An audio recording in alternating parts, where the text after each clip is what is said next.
Hey, what's going on, guys? Welcome to another episode of the Clean Libertarian podcast. Hope you guys had a great week. I know that I did.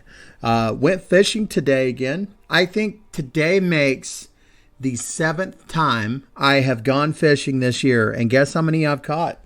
Guess how many fish I've caught in that amount of time? Well, if you said 3 or 4, you're wrong. If you said 1, you're wrong. I've caught 0.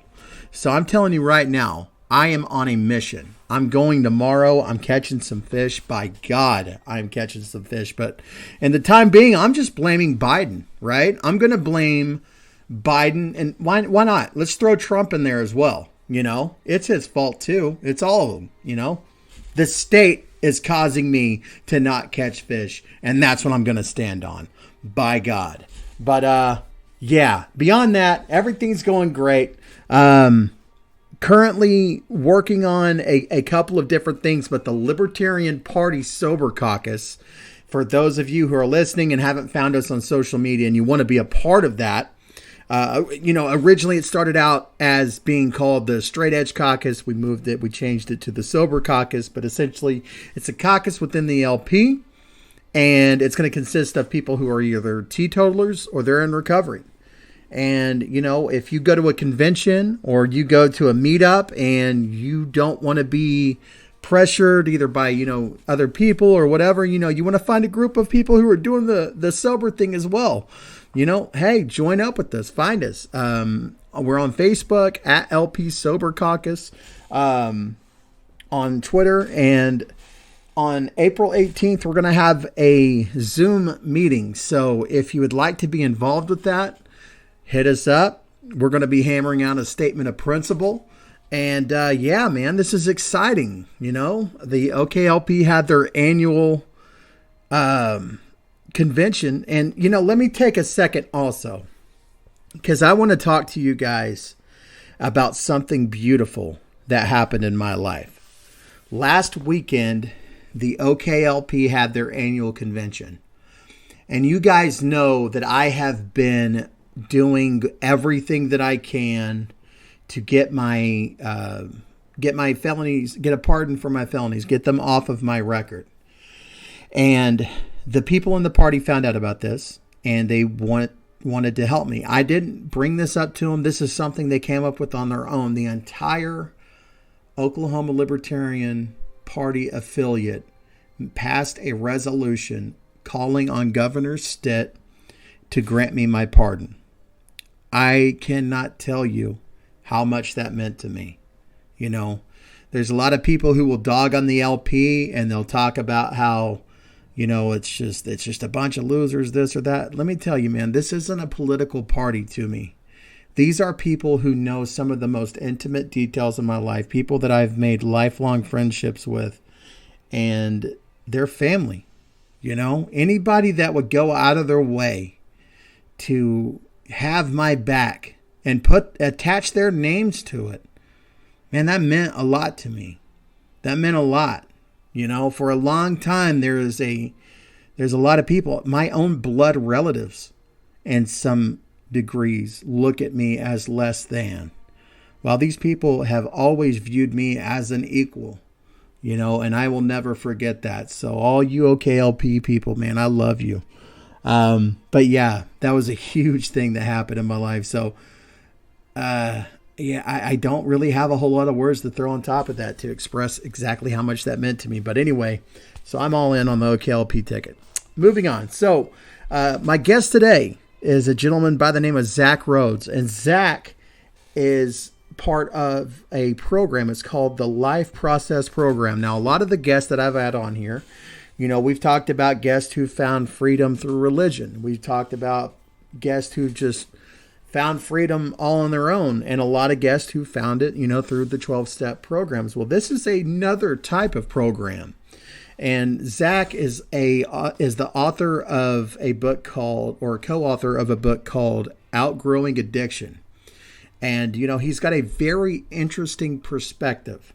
And I don't know, this was a really great conversation, and I enjoyed it, so I hope that you guys get something out of it. If you tried AA and NA, it just wasn't your thing, or heck, if you know anybody who's in recovery, or heck, if you have found this podcast just out of the blue, give it a listen, man. There's some great information in here.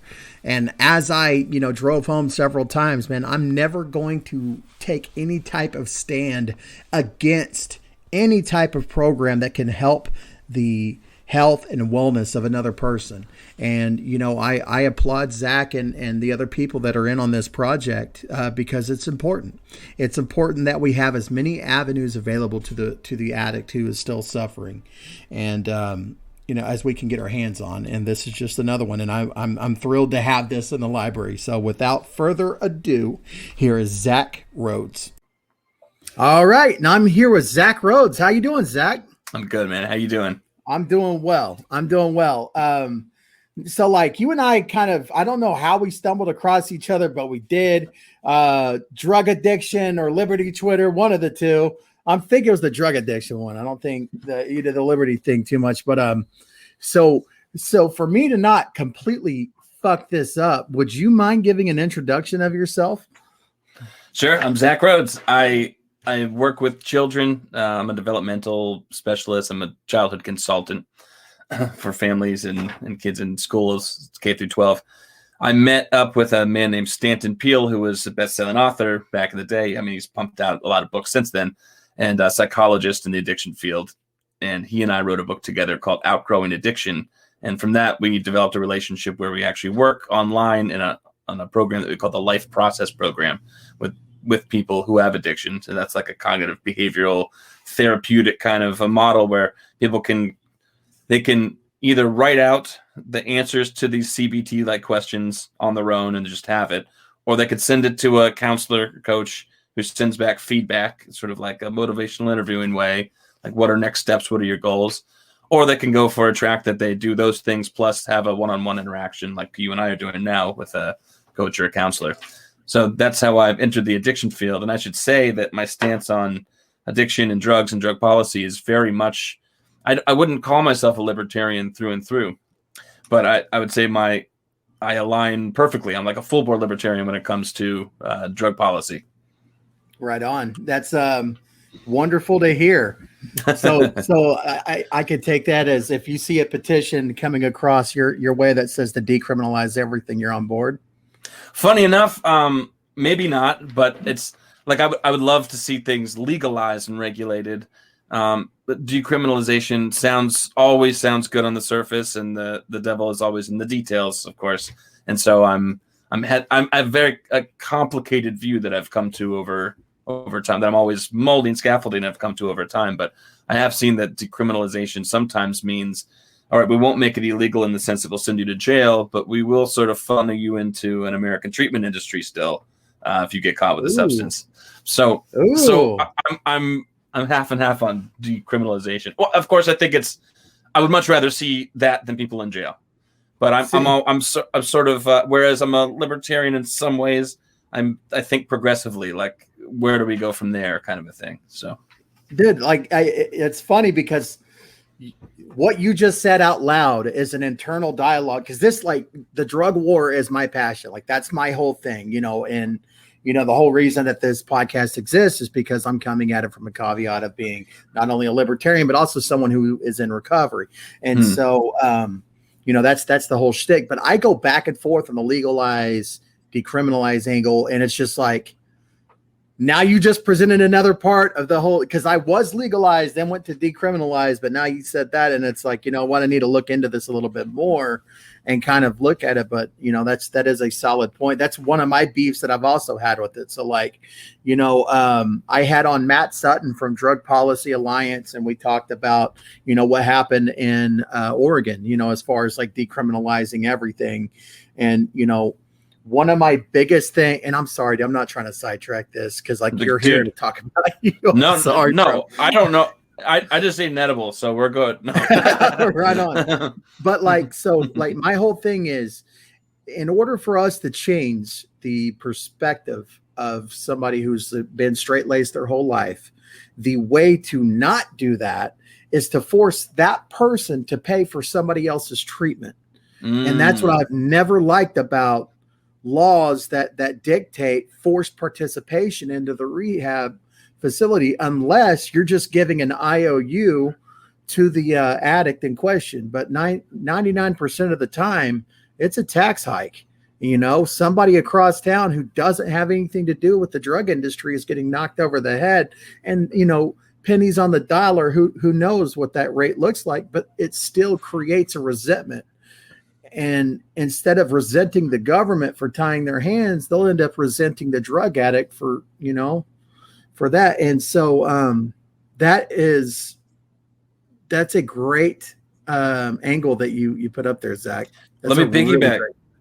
I appreciate it. I'll piggyback on that, which is that I happen to have no problem, as long as it could be somehow justified. I have no real problem with paying taxes. I think to some extent that needs to happen, but I'm a minimalist in that sense. But the insidious part of what you just mentioned, I think, is that not only are you not going to convince somebody by forcing their hand at something, that's something they probably already don't agree with, but there's a cycle where the treatment that we have available to people is largely ineffective, and sometimes encourages people to double down on the very things that bring them into treatment in the first place, as I'm sure you have had experience with in one way or another. Oh yes. So that's even worse, because now it's taxes for what? It's like we're addicted to the American treatment industry. Yeah, it actually is that. Instead, and I don't want to paint a broad brush, okay, because a lot of facilities, a lot of places start out with very positive intentions, but the more people that come on board, and the less connected they become with the actual problem at hand, it starts being about build a program instead of build the addict, right? And so, you've got this person going to X amount of intensive outpatient meetings a week after they left, and you're able to show this to your board of directors and get more funding for the expansion on the building. But what is that person doing after they've graduated? How do they look a year down the road? Like what exactly is that? Oh man, we're really touching on some stuff here, because like I take that very personally. And not even, let's just remove the rehab facilities altogether. Like I see a lot of halfway houses, sober houses and stuff like that start out. And somewhere along the way, it stops being about the principle and it starts being about the profit, and it sucks, but I mean, I guess that's the way it goes. Now I'm not starting to sound like a libertarian shouting down capitalism, but no kidding. Right. You got me there. But anyway, let's go back into your field of expertise as far as like the book and stuff like that. Walk us through that a little bit more, if you wouldn't mind. All right. Well, I come at it from half of a journalistic perspective, in part just from exploring and working with humans and developing. And so Stanton Peele, I mean, he's the real psychologist who has been doing this for almost 50 years. It's crazy. He wrote a book. I don't know if you're familiar with him, but he wrote a book called Love and Addiction. And in that book, he relates addiction. Well, not relates. He explains that they're the same thing. An addiction to drugs, because in the 70s, addiction really meant, if you said addiction, people thought heroin, and that was it. It's either alcohol or heroin. And he explained what addiction is in terms of it's just an experience that people have and a relationship that they form with an involvement, more so than it's like a drug or a thing is taking you over. He explained that through talking about love relationships. He had a roommate in college who fell in love with a person. They seemed to have a good relationship for a while. And eventually she treated the guy badly. And even though she did, he needed to clutch her. It wasn't like, I love her so much, I want she and I to live happily together. I want what's best for her. It was more like, oh, there's something about my sense of self that I really need in this person. I need this person for. So it's like every time she distanced herself, he would cut closer and sort of gray out other areas of life that he could be generating positive experiences and chase this love relationship. And she finally said, all right, it's over. And when she said it's over and he got the picture, he committed suicide.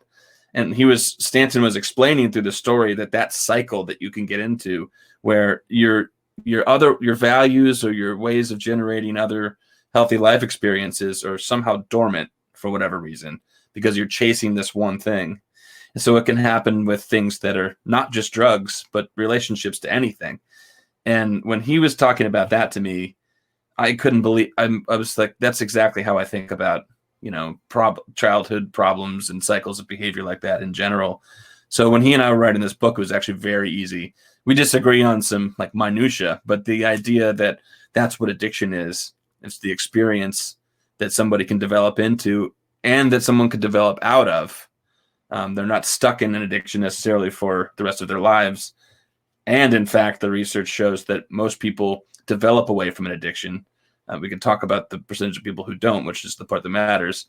That's our book in a nutshell. And now that's how we help people in our program, the Life Process program. They come to us with whatever problems. We don't tell them what they ought to do, but we help them form goals to move away from that destruction, that narrowness and that destruction, and kind of build up the infrastructure of their lives. Now, I really appreciate that last part. That's important. That's really big league stuff right there, because a lot of people do want to box you in and give you a very specific round plan. And, we were talking before the episode, I did the 12-step thing. Mm-hmm. And when I first started out, man, I didn't know a whole lot. And I thought everybody has to learn the way that I do. And I'm telling you right now that I sponsored some people who eventually went back and, didn't get on the drugs that brought them into the rooms to begin with, but, they went out and started drinking, and man, they were able to do that and still do it successfully. Like they aren't like me, and so I think that's an important aspect that you guys are really laying bare, because it's almost like, dude, everything 12 steps is you're an addict or you're not, right? But instead of what underlying thing caused it, we say some cliche stuff like, oh, the substances are just a symptom of the problem. And we do, through the work of the 12 steps, figure out some underlying stuff. However, I'm really intrigued by this idea that you guys have, like this method. So let me ask you, like, what are some questions that help you guys determine what to do next with the individual? Like, what does that look like? Usually it's asking simple life questions like, well, first off, you're coming here to us. This is what we might say to somebody. You're coming here to us and so tacitly we expect that you're saying you have some sort of a problem, and whatever the track is, we have like a drug or alcohol or sex or relationships, whatever it is, gambling. And what's going on in your life? And we'll say, how often do you engage in this thing? What are the sensations that you're seeking? Do you have problems getting that sensation in other ways? Can you explain that? Do you think you're addicted? Why or why not? So just like a self-exploratory kind of a thing. And already those are like I refer to it as almost like the questions you get initially in a lie detector, just to see where your heart rate is when they ask you simple, stupid questions.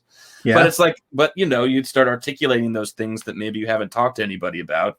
And already people start getting a read on what they're doing there. So they're able to tell us what they're doing there and what they want and what seems to be the issue.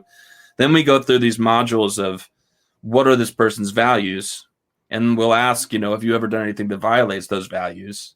And sort of plan on how do you get back on, what are the top 3 sort of things that you value in your life that oppose your addiction and would actually move you forward. Then we go through, motivation, skills and resources, developing a sense of maturity, how you're going to stay and maintain connected, either with family or friends or the larger community. And then we have a module on greater goals. So really, we hit on every essential part of human development in a very relaxed, pretty common sense way. And it's only when people bring up their own issues that we'll say, all right, this seems like a micro issue, an important, but a micro issue in the grand scheme of things, that maybe we should bring in some skills and resources and talk about how you might address this when it comes up next. So kind of like, developing coping mechanisms for the next time anything were to happen. I like that a lot. Sure. Sometimes people need just a retracking and a blueprint, and they're good. Like the biggest braggart thing I could say about the program that we do is that people often leave after They're a quarter way done with the thing. And that is not a jab to us. That's like, oh, I get it now. I sort of laid things out. I get it. Okay, so I'm going to log off this program. Thank you guys. You've been a help. And then they sort of go on their way. So anyway. How do you guys check in on them later on? I mean, like, or do you just like hands off? Yeah. We're very new. It's a very new program. So we have some people it's a minority of people that we're able to track and check in on later on. So we have a report that's been done about the efficacy of the program, which is basically meaningless because it's such preliminary data, and it's really all just survey responses kind of things. But by and large, people have said so far, either while they're in the program or after they left the program, that they managed to, whether it was by virtue of the program or not, they managed to target and gain and add some skills to the repertoire that allowed them to be sort of living a balanced life. And we don't gauge things by, are you abstinent or are you still using drugs, or are you abstinent or are you still drinking? We gauge things by, how are you feeling in life? How are you doing now? Right. How successful are you? You know what Exactly. I mean? Like, and successful, not like monetary or anything like that. You see it, and I'm going to reference what I know, and that's 12 steps. So forgive me, but like, and I love them, and I will constantly, I'll, if it feels right to me, I will push people towards that. But, one of the things in the rooms is like, clean time is everything. And it's like, man, there's a lot of cats that I know with like decades, and they are fucking miserable. They are miserable to the core. So, but I look at some other people with like a few months, and they're like really happy, and I'm sure you're seeing that too. You get to see that 180, right? Yeah. And actually in AA, I talk about my own experience there. And, one thing I might've done differently in our book is we had a chapter on AA, and it was we're just trying to push back on the overall philosophy. The idea being like, don't consider yourself a completely powerless entity. Think of yourself as someone who has something to offer, and you'll develop. Who you are now is going to be pretty much an essence of who you will be. But like, as you develop, you change. You can almost look back on the most problematic times of your life and say, I'm like a totally different person than that. Right. But when I went to AA for a while, and as my wife reminded me as I was writing the book, I got some benefit out of it, especially social benefit and cohesion. I disagreed with the religious aspect of it, and I disagreed with a lot of the tenets. They sound all good. There's a lot of good stuff in those books. It's very well written, and it's almost like Stoic philosophy, which I ascribe to. But, I disagree with a lot of it. And our overall pushback against AA is not that people should never use it, or that it shouldn't be available to everybody, or not even that it can't be helpful, because obviously it is. You're telling me that it is to you. So that's at least an N of one. Right. I know people who swear by it and think that their lives are better for it. But the pushback was just on some specific principles, and then things that when AA is introduced into the legal system, like you're now mandated to go there if you're an employer or employee, or if you're going through the court system, the things that can happen when that kind of a philosophy, rather than an expanding, developing one, is the one that's cast. So clarify my position there.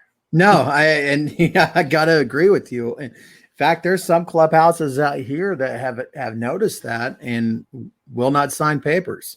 Like they don't want that aspect being involved whatsoever. And, power to them for it. The thing is that you cannot paint the alcoholic or the addict with a broad brush. There is simply too many variables, right? And so for me to sit here and say AA and NA and CA and all the A's are going to work for everybody, I can't say that with good conscience. So whenever I hear about something like what you have going on, I'm excited, because I know I see it. I see the guys, they come in for a day or two. They're like, oh yeah, I'll be back. I never see him again. Maybe I'll see him in the paper. Maybe I hear a word on the street, something bad happens. What's to say that if, this program that you guys are working on and building, that isn't the solution for them, and that's the beautiful part of it, man. I'm pumped. I'm stoked. I am all in. And anybody who has been face to face with addiction, anybody who has been on the front lines and seen the rates of relapse will absolutely have your back and stand by your side on this deal. You know, I'm all in on any and every form of recovery that is out there that is imaginable, you know. So yeah. What works for you about 12 steps? I'm always interested. So for me, it's not so much like a today thing. It was a then thing, right? So when I came in, I had to be taught how to have hygiene. I had to be taught like how to be a human being again. And so what grabbed me was the social aspect and having people around me that when I told stories about, I stole this dude's dope and tried to help him find it, you know, like they understood what I was talking about. You know, I mean, that's goofy. It's silly, but that's something that was important because for so long, like I'd had judges, counselors, probation officers, everybody telling me what to do, but none of them had been where I had been. So having that other addict sitting across from me, just having a casual conversation without a judge's nudge, you know, attached to it, that was powerful. And when I knew these people understood where I had been, and I found out that they had gone somewhere that I hadn't been, which is like living a successful life, getting their kids back, getting married, paying their bills on time. I started to wonder, like, how did you manage that? And it was kind of like I got the wool pulled over my eyes. Then they sprung these 12 steps on me because I've been going to these meetings. I'd seen the steps on the wall. I didn't give a shit at the time. But that's kind of how that progressed for me. So then the 12 steps came in and I really got to see, okay, some of that stuff that happened way back when does actually matter today. You know what I mean? Like, yeah, for sure. For sure. And something about putting some of that stuff on paper really helped me kind of process it. And I didn't know I hadn't been processing it. And also learning that I'm sorry doesn't work anymore. You know, like there's a lot to those steps, but just because of the 12 steps doesn't, I feel like I'm rambling. So like I was an upper addict, right? So like ADD is my thing. I was self-medicating. That was a lot of it, you know, so forgive me if I see a squirrel and I start taking off in another direction, but, you know, the 12 steps for me taught me stuff that I see a lot of people who found recovery without going to meetings picked up as well. You know, I've interviewed quite a few people on my podcast who've never set foot in the room of AA or NA, and yet they've still figured out how to, you know, take responsibility for their past, take some personal accountability for where they're at today, and learn how to be a functioning member of society moving forward. Yeah, right on. You see what I'm saying? Like, the 12 steps do not have a monopoly on growing out of recovery. They're palpable for a great percentage of the people who are coming in and who don't have the means to get a therapist or a counselor or whatever, because it's what it is, man. It's just like, you know, back alley therapy. Yeah. Very well said. You know, some of the keynotes there from you were like, there was a little bit of structure to it and rigor to it, consistency, and then also some camaraderie and hierarchy, like mentorship, which is, you know, all part of forming a community. And sometimes that's what I've had to come to realize, you know, that there's sort of two aspects, the two ways that I look at it. One is just, what is the truth? You know, what's the truth about how people develop? And when you look at NESARC, the government survey data that they do every few years, and it's just these massive studies that show, all right, who has had problems and with which drugs, and let them describe their problems. Then they do longitudinal studies, and it's like, 80 to 99%, depending on the drug, have gone on to do they don't call themselves addicted or have substance use disorder or whatever you'd call it anymore. And so we dug down in that, and it's like, what is it that makes that happen? And people age out. Once you get to the 12 to 17-year-old data, SAMHSA does that survey data, and then people have half the addiction rate as soon as they move to 18 to 25, and it halves again once they get into the next age bracket. It's like, all right, well, there's something ameliorative, obviously, about getting older, but it's not just getting older. What's going on there? And then there's some really basic things that everyone knows happen. Like, I work with high school kids who, as soon as they get out of the 12th grade classroom into the world, they'll come back and visit the next year and be like, it was really cool. I was in this brick and mortar building for a long time, sitting in 80-minute classes, and now it was just cool to know that I can, I've got a car and I'm going to work, and my girlfriend and I are getting an apartment or whatever it is. People grow up and they take on responsibilities, and they realize that their actions mean more to themselves and to other people, and, things that make life worth living. And then once you get enough of those things to usurp the shitty stuff that's going on in your life, people tend to grow out of it. Even people who have gone through some traumas in their lives tend to connect somehow. Why I was saying this is because I've had to learn that, all right, that's a truth. And so sometimes AA and their tenets, they seem to contradict that truth. They say like, well, you're kind of stuck in this, you're here forever. And at the same time, it is the truth, some people's truth, that seeking that out and everything that comes with a program like that, one that's ubiquitous, you can find anywhere. You go to anywhere in the US and around the world, and it's like, where can I find people who, like, well, you just said, you found a person who you said, I stole someone's dope and then I helped them look for it. And it's like, where can I find a place where someone understands that? That's a good proxy for, like, there's the conversation. I need to have a conversation with someone like that. That's people's truth. Finding those conversations is what helps them. So, I'm not here to tell anybody that they can't do what they want to do, or the things that work for them don't work, or anything like that. More so, like, as long as people have an honest appraisal about what's valuable in life and what they're capable of, and don't have a ceiling placed on them, or a label that is self-fulfilling, then, we're good with everything. Yeah. And here's kind of there's a version of AA that really works. Okay. Unfortunately, that's not the version that you typically hear when you sit in a room or sit in a meeting. Right. And there's really no point in trying to stop it, because then you're disrupting the whole meeting.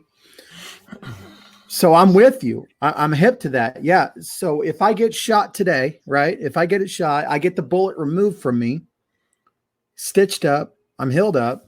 I'm not bulletproof at that point. I've just healed from a gunshot wound. However, there's a section of, typical recovery communities who don't want the bullet taken out. They want to carry that thing and talk about it every single day. You see this bullet wound? You see this, and that's a problem.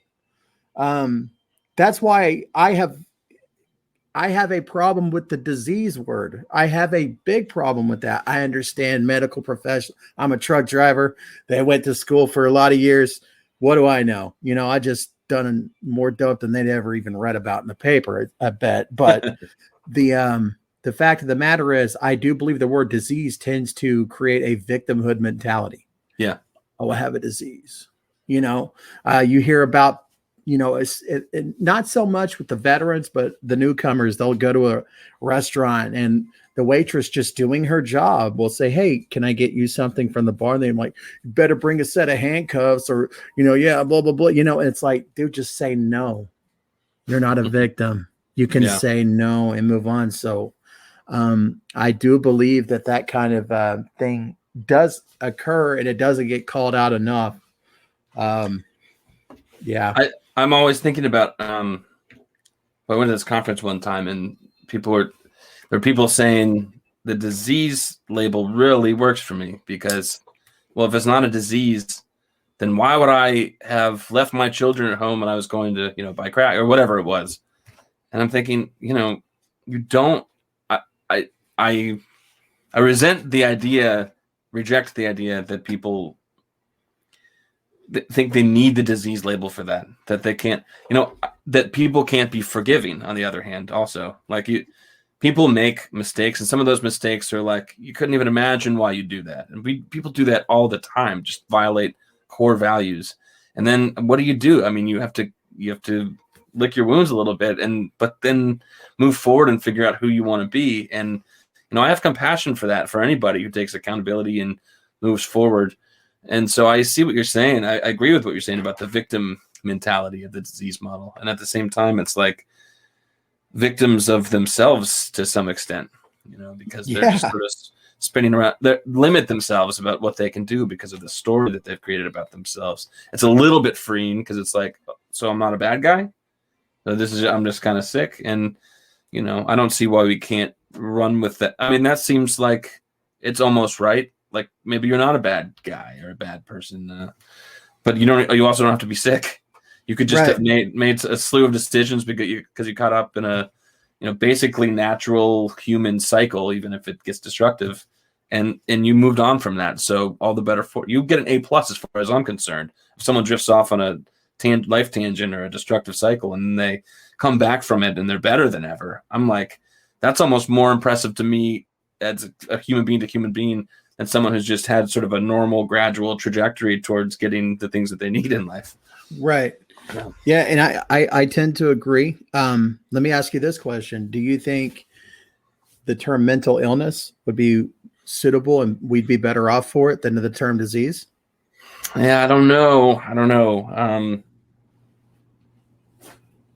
I guess it depends what we mean by it and how it's applied.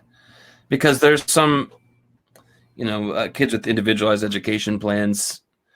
It's like in the school system, it's the same thing. Like in order to get sort of special kind of a help or extra help, parents do have to go through the process of labeling their children. And that label, let's say, I mean, you just said ADHD, and that's something that I was diagnosed with, or whatever the label is. It's like, okay, it could be, that's a useful concept to say that you exhibit these tendencies when you're in this setting.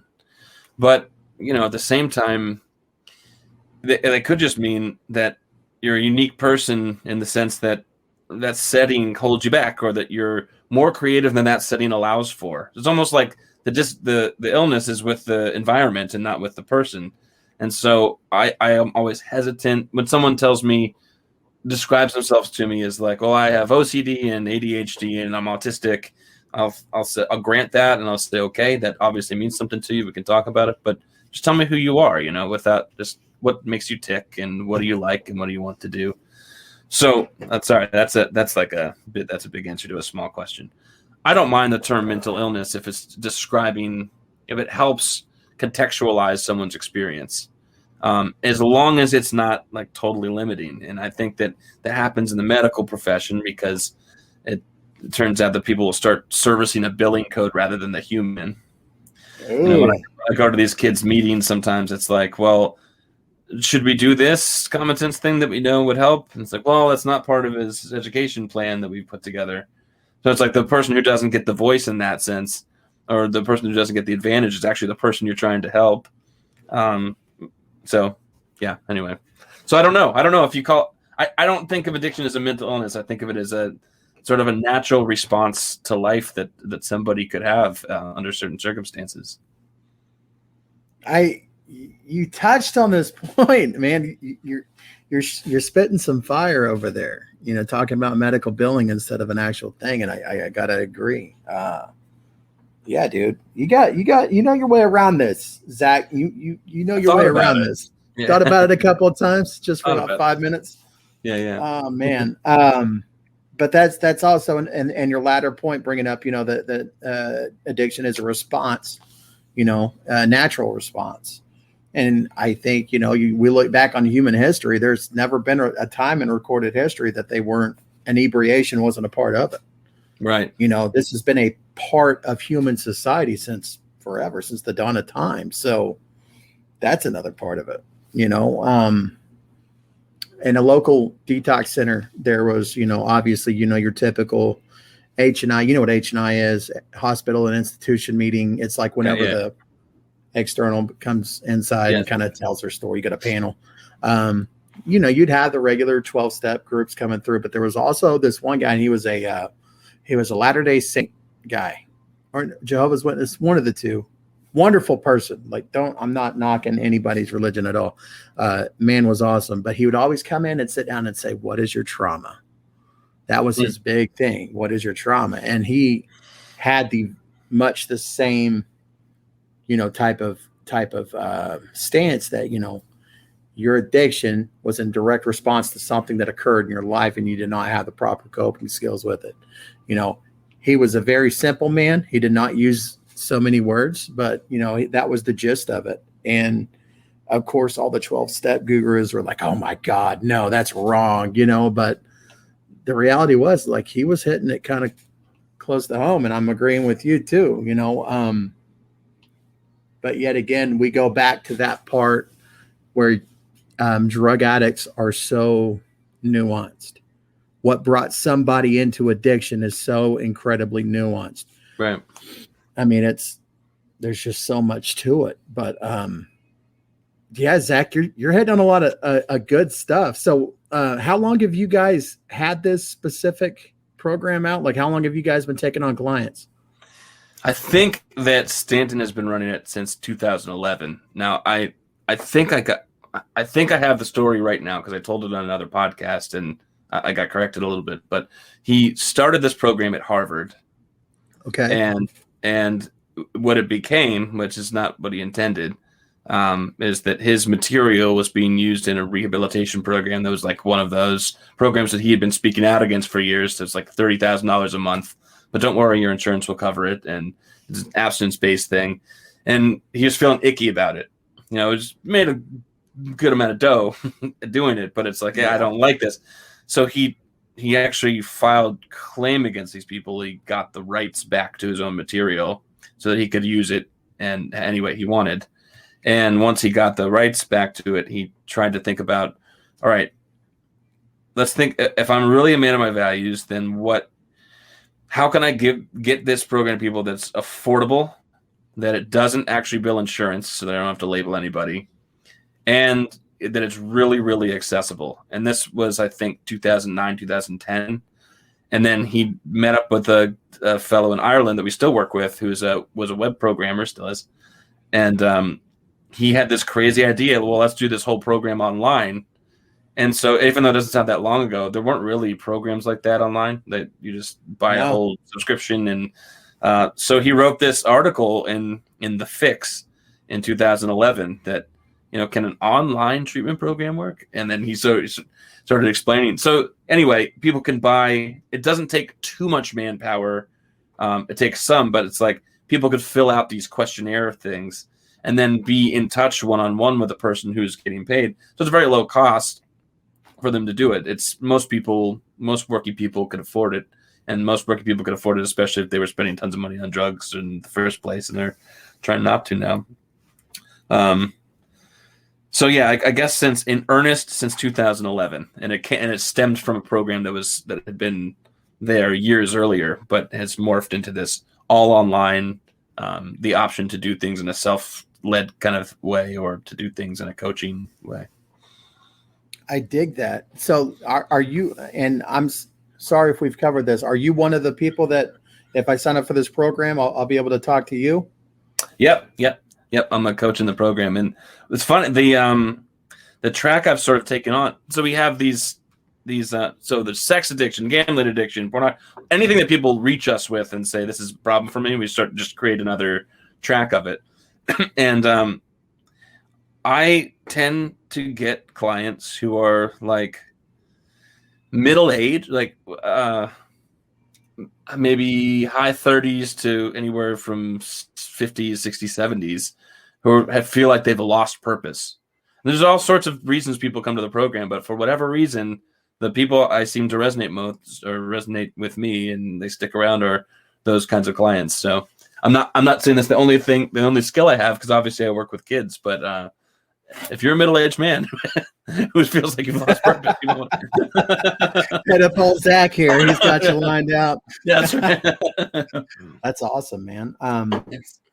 That is something, very rewarding. It's I'm saying that in just a little bit, but it's a very, it can be a really serious process for somebody. And sometimes I'm the first person or people in the program are the first people that they've told any of this shit to, and it's just crazy, and it takes really sometimes very little bit of nudging to send people in the right direction. It's almost like having that person, because I've seen it before, not just in the rooms, but also, talking to therapists and stuff like that. Court mandated or not. Hey, but that having that person who's pretty much a stranger, it's like I can open up to them so much better than I can people that I have to wear this kind of mask around. Yeah. I mean, because we do. I mean, as you said, most of the people you deal with are working, they're employed, so they have to, and especially at that age, they have to walk around acting like nothing's wrong. Like they have to put on that front. And so I can imagine that by the age of 50 or 60, depending how long it's been going on for them, yeah, they're probably ready to burst at the seams. Yeah. God bless you for being there, and being available in such a capacity, especially because here's my other thing is that, like, with the lockdowns, a lot of these meetings had to close, and like Absolutely. Zoom meetings are not the same, man. They're not. Zoom 12-step meetings are not the same. You don't get that one-on-one interaction out in the parking lot with somebody like you used to be able to do. However, do you see what I'm saying? Like, because that is a very integral part. Like, yeah, listening to the guy who's got 20 years tell the same story that you've heard 50 times sitting in a room has a certain appeal. However, the real magic at that meeting occurs not under any kind of 12 tradition format. It's out in that parking lot, or it's by the coffee pot, or it's just that one-on-one human interaction with somebody who understands, somebody who gets it. And absolutely. So yeah, dude, big ups to you, Zach, for being a part of that, and coming from so you said you were in AA. Are you in recovery yourself, or not traditional recovery, but are you recovered or whatever yourself? Yeah, I had a heroin monkey in my back for some years, for I don't know, for whatever reason. It was just a drug of choice for a long time, and I think that if I were to use heroin today, then I probably wouldn't have a problem with it. I'd probably see it for what it was, for its worth and good value. But I have too much going on to let it bog me down, and that's pretty much true for anything that I could get involved with. So I had, for like 5-6 years, had an addiction to heroin, and I grew out of it through kind of normal channels without fanfare. I didn't really tell anybody. I mean, I went to meetings and some therapy, but I didn't really talk to anybody about it. I didn't write an article about it. I didn't speak. You didn't start a podcast? You didn't start a podcast like I did? Okay. I did start a podcast, but it wasn't for that. Okay. All right. But so eventually, though, I wanted to write a book about my own experience. And luckily, Stanton saved me from doing that, because I would have had to either retract it, because it would have been like, here's my experience, or here's the truth about addiction, which is so not like me. So I don't even know what I was thinking. But so I would have either had to retract that, because my experience isn't everybody's experience, or I would have had to just like double down and believe it. And right. Believe those. You know what I mean? Like, that's a weird thing to say, but so anyway, Stanton helped me look at the data to show that I am actually a common story. People do tend to outgrow their addictions, and they do it without fanfare. But just because I did it doesn't mean that people can necessarily relate to it, or that it means that's true for everybody. So we just use that story a little bit, to talk about what is possible for people. Well, I think that's a very important aspect, because like I told you, I've seen firsthand the people who feel compelled and bound to go to meetings, and like, dude, they don't belong there, bro. Like, they were growing up. They were being a kid in modern day America, which is, unfortunately, a lot of partying, and some of it a lot more hardcore than others. I personally don't fall within that bracket. Like, dude, like, I've gotten enough 24-hour coins, I could tile a bathroom. You know what I mean? Like, dude, I have thoroughly convinced myself that I fall within, the more whatever. But that being said, like I told you, man, I've sponsored cats, and I've seen guys who they did grow out of it. And I personally will begin doing my part to start spreading, like, your podcast and stuff, any new efforts that you guys do, because this is important. Um, Anywhere, and I'm going to harp on this again, anywhere that an addict can find help, perceived addict or actual addict, doesn't matter to me. Anywhere a person can go and find the help that they need, I am all in on it. You know, I'm all in on it, man. None of us have the monopoly on recovery or wellness, because that's what you're talking about is wellness, you know? Yeah. And so what is that? And we'll wrap it up here in just a second. Sorry, I'm keeping you so long, but, brother, no, this is great. This is a good conversation. Yeah, I'm digging it. Where does it lead for somebody who comes in at, like, you know, the age of 50 or 60? Like, where does that take them? Like, do you see people kind of like finding a new part of themselves that they thought was long gone? Like, what is that? Yes, I think sometimes it's and by the way, not all our clients are like that, but I know why you brought it up because I mentioned it. But for that demographic, a lot of time it's like a relationship lost, and they've been sort of isolated for a while and not know how to spread their wings in a social way, or they had a career that they, you know, stuck with for a while and then they lost it, but they never really loved the career. So they're trying to rekindle, you know, old hobbies and passions and things like that. So it's usually stuff like that. And so that they're, whatever the object of their addiction is, it's really just some way they formed to cope with those feelings of loss, or that they can't move themselves forward in some way. So I think that's what you kind of mentioned. It's like they had to sort of have to reawaken things they know to be good about life. And sometimes it's like getting over the fact, well, is there anything left for me now? It's like a midlife crisis kind of a thing. Well, I'm this old, and I mean, I had a career, now that's gone. What's left for me? And being able to narrow your frame a little bit and say, well, what's important right now? And what that's still, you know, if you're 50 years old, that's still a hell of a lot of time with given some good luck and good health. So what can you do? I mean, you've got, someone had this phrase. It's like they had a career for 30 years and they could have been doing something else. And it's like, well, the best time to start that thing is 30 years ago or today. Right. Yeah. I dig that. That's a lot of fun. What about the younger folks that you see coming through? Like, what they just learn? Yeah. I mean, so usually it's like, it's same stuff, same principles apply, but that with the younger folks that have gotten tied up in things, it's more like, how do I go from my youthful interactions with people and things that maybe are a little careless and, you know, I love the having fun part, but what about like a mature adult identity? I don't really know how to do this. It's more of that. Like you said, it's just kind of growing up. How do I grow into myself a little bit? So when it's like 18 to 25-year-olds, it's usually something like that. You know, not only is their brain developing and they're making sharper cortical choices as they get older, but they're trying to figure out what they want to do in life at all. And maybe they haven't ever had a good identity around that. So that's more like identity forming rather than trying to research for an identity or something like that. I really dig that too, because that is one of the, I'm committing some cardinal sins here. I have love for my 12 steps programs, you know, that I've been a part of, but I am going to commit some blasphemy here in saying that exposing people who don't necessarily fall within the line that I talk about, you know, and fall more in the camp that you're discussing, there's a danger in that, making them label themselves something that they clearly aren't, because it's almost like if you hit them early enough with that. And my God, I can't tell you how many like 15 and 16-year-old kids I see getting dragged into a meeting by their mom, you know, but the danger in that is like that starts becoming their identity. And whether or not, you know, they have that thing, by God, they'll formulate that thing.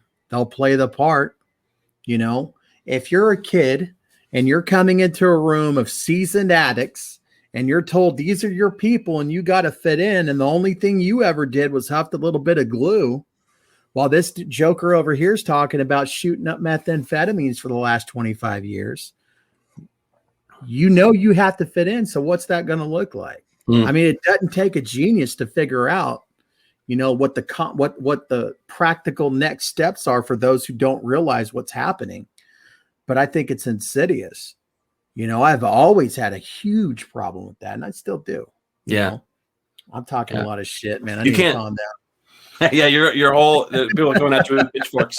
But I mean, it's like when you're a teen, you know, you could talk about anything. Like if you're 16, like your relationships that you might have had, or like, you know, you're an asshole to your friends or to women or whatever it was.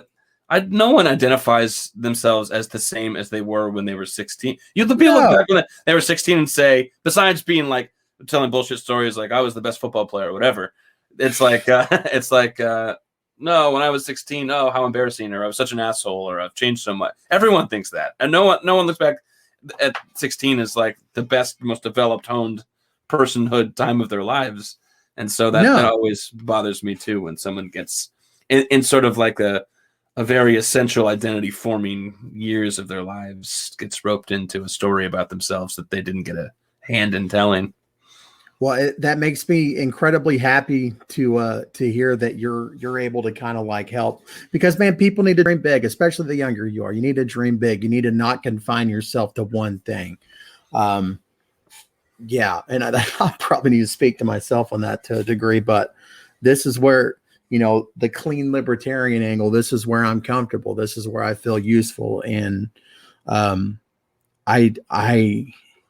there's a lot that you've talked about today that, man, I wish I had your information, you know, in years gone by, because there's a lot of folks I could have kicked your way. I just hope that they find y'all one way or another. And I hope that this thing continues to grow. Before we get into, you know, you plug in all this stuff, what is the name of this program? It's called the Life Process Program. The Life Process Program.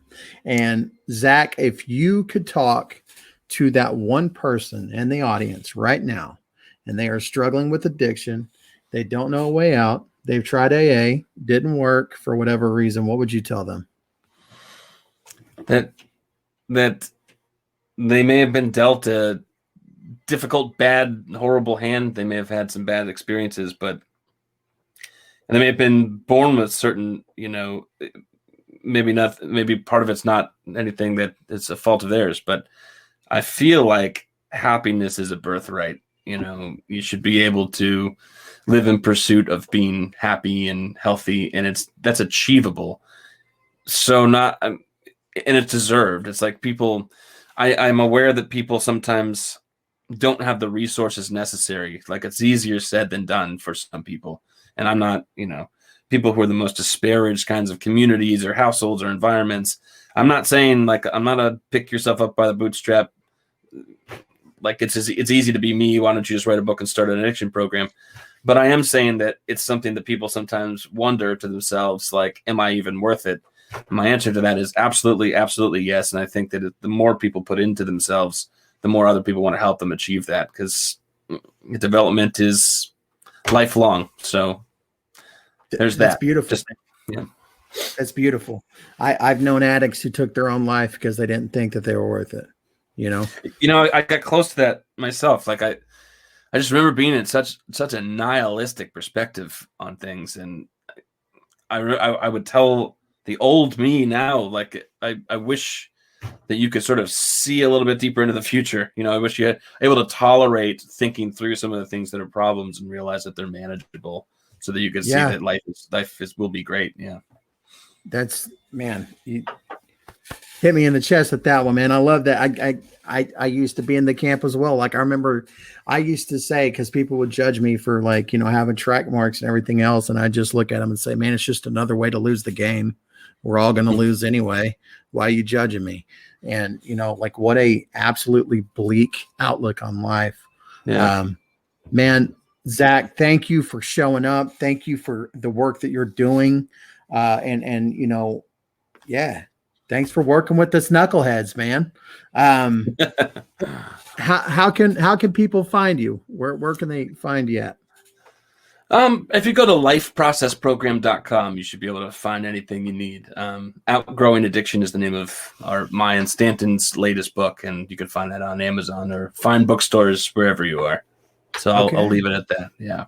Right. Hey, can I ask you something real quick? Yeah, go for it. I'm sorry if you're on a time crunch. I'm just curious about I always love when people with something to say, rather than getting bent out of shape on social media and having to be defamatory toward other people or like shitty toward other people, just put out something like a podcast and start saying the things that are meaningful to them. So I'm curious how you got into podcasting and why you got into podcasting. So I started out the Clean Libertarian. When I first started really getting into libertarianism, I started a blog. And this blog broke down the synopsis of the 12-step recovery program, and also was like very into poking holes into drug policy and the war on drugs.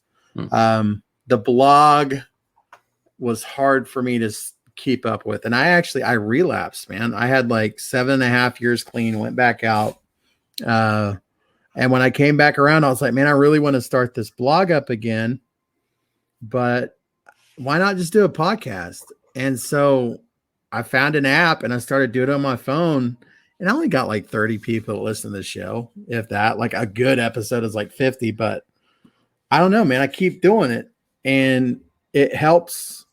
That's what got me into it. And what keeps me in it is just like right now we're formulating, I'm obviously a libertarian. I'm in the Libertarian Party. We're formulating the Libertarian Party Sober Caucus.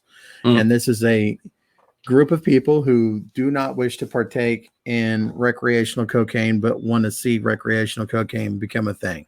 Okay. So I don't know, man. It's like these little things keep happening and it keeps me going. It keeps me on this little thing. And yeah, I'd much rather sit here and rant for an hour or two than type it all out online. That doesn't stop me from typing it out online, mind you, Yeah.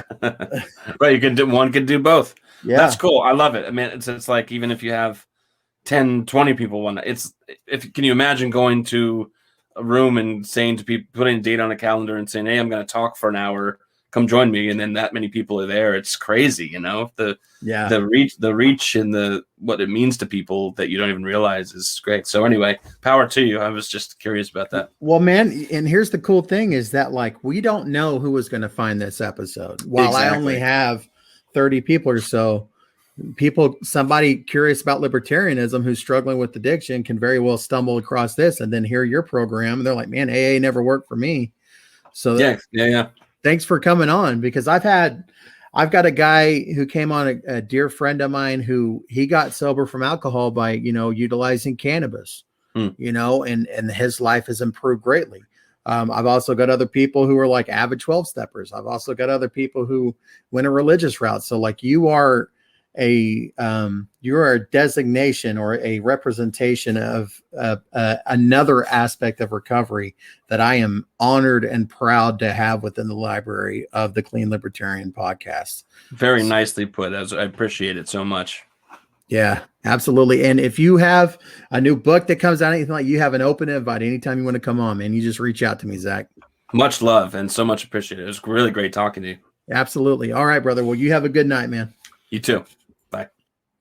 Man, that was a lot of fun.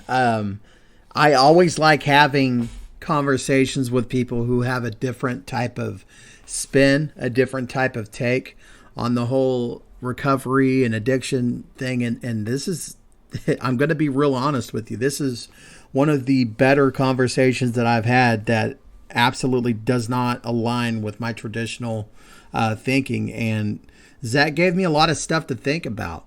And so, man, if you have the opportunity, please go over and check him out on Twitter. I'll have all of his information up on the show notes, and, check out that program and let as many people as you know about it.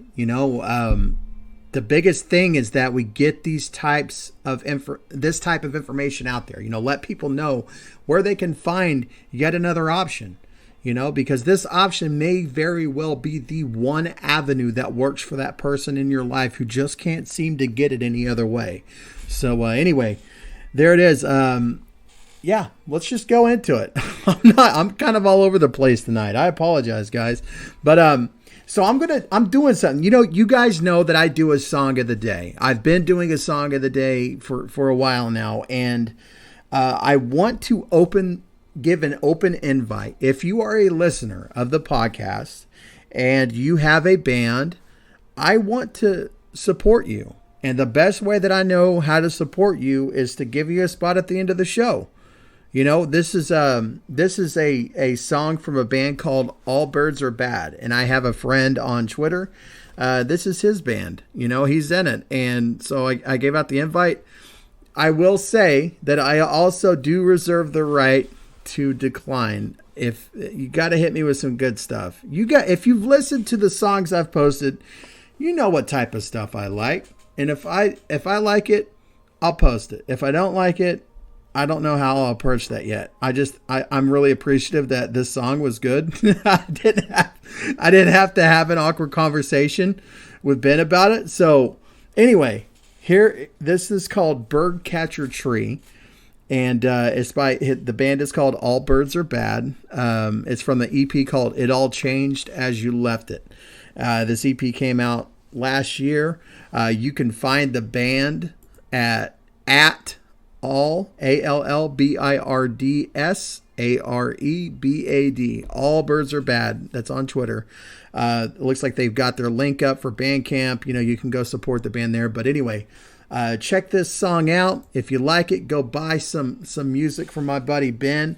And as always, you guys have a wonderful day. And I'm going to leave you with Birdcatcher Tree.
A body fighting decades, fueling time's slow decay.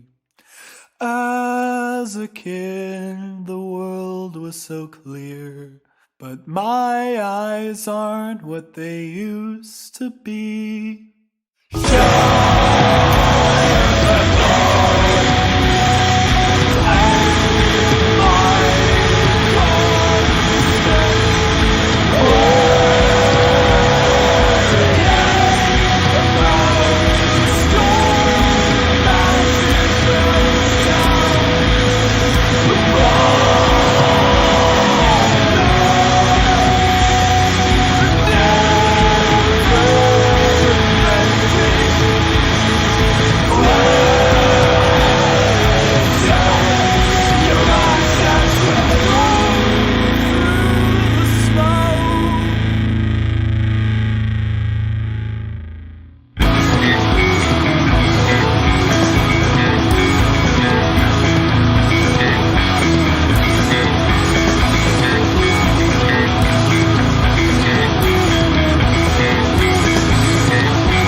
To